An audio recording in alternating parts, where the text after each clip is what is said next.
शिवसेनेचे संकट मोचक संकटात आहेत का अशा चर्चा सुरू झाल्या आहेत। कारण ठाकरे सेनेतून हकालपट्टी केलेले बाळ माने भाजपत जाणार अशी सूत्रांची माहिती आहे। बाळ माने भाजपत गेल्यास सामंतांच्या अडचणी वाढणार।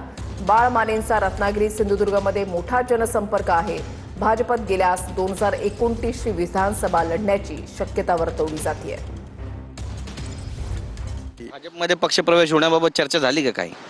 हो, स्वाभाविकपणे आता तसं तर मी एक प्रामाणिक कार्यकर्ता असल्यामुळे भाजपची चर्चा तर झाली, पण बाकीची लोक सुद्धा डोकावत आहेत की मी त्यांच्या पक्षात यावं म्हणून। मी अद्याप कोणते अजून ऑफर आहे तुम्हाला? नाही, आता सगळंच काही सांगणं बरोबर नाही। वेट अँड वॉच आपल्याला दिसेल। परंतु माझ्या दृष्टीनं आज देवेंद्रजी जे विकासाचं जे काम करतायत, देशाचं विजन ठेवतायत, उद्या ते भविष्याचे देशाचे पंतप्रधान असं या देशातल्या महाराष्ट्रातल्या सगळ्या जनतेचं मत आहे। युबीटीच्या अनेक लोकांना सांगतोय की तुम्ही अर्ज मागे घ्या, तुमच्याकडे मतदान नाही।